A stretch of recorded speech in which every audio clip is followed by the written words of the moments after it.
Est-ce que vous pouvez nous dire à quand remonte la première trace écrite de bruit de couloir?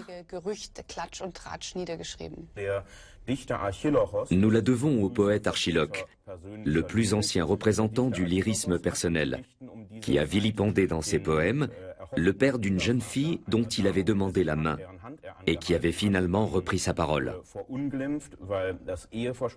Et selon des sources ultérieures, ces poèmes auraient poussé cet homme, Lycambe, et ses filles à se suicider. Un vrai drame. Oui, exactement. Soit c'est vrai et la médisance d'Archiloque a été meurtrière, soit c'est faux et c'est Archiloque qui a été victime de médisance. Finalement, les rumeurs couraient comme aujourd'hui. À l'époque, on croyait que certains humains descendaient des dieux ou qu'ils rencontraient des créatures fabuleuses la nuit. Sur quoi portaient les potins? En général, les sujets étaient pratiquement les mêmes qu'aujourd'hui. Il était question de comportement social, de conduite sortant de l'ordinaire, mais aussi de sexe et d'argent. Et on en a un bel exemple dont je voudrais vous lire un extrait. Volontiers. Dans les années 320 avant Jésus-Christ, le philosophe Théophraste a écrit Les Caractères, une série de 30 portraits probablement destinés à amuser le lecteur. Et parmi eux se trouve celui du médisant, qui adore colporter des ragots. Il le décrit de la façon suivante en rapportant ses propos. Ces créatures-là vont jusque dans la rue faire la chasse aux passants. C'est une maison où on lève facilement les jambes. Je ne vous fais pas un conte en l'air. Elles s'accouplent dans la rue comme des chiens. Bref, des racoleuses. Ce sont elles qui vont ouvrir en personne quand on frappe à la porte de la cour. S'il entend dire du mal du prochain, le médisant accourt immédiatement. Où on lève les jambes, c'est chaud. Ce qui montre aussi qu'à l'époque, le fait de colporter des rumeurs mal intentionnées, en un mot la médisance, existait déjà. Oui. Surtout dans certaines circonstances, comme les procès qui se déroulaient à Athènes.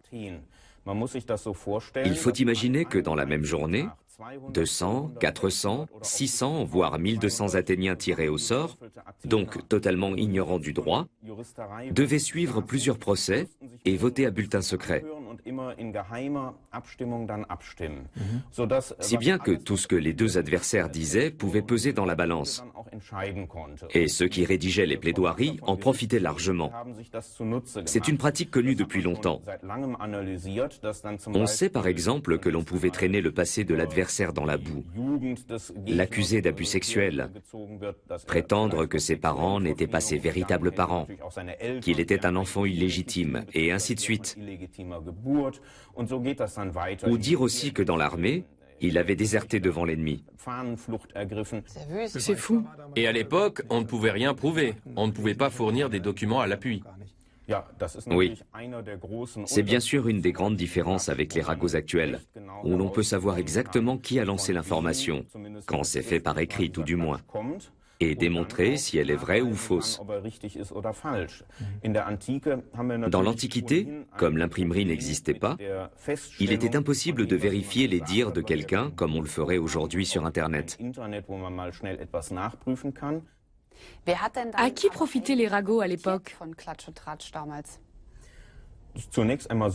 De façon directe, comme aujourd'hui, à personne. On ne gagnait pas d'argent en publiant des ragots, puisqu'il n'y avait pas d'industrie du livre pouvant rapporter des droits d'auteur.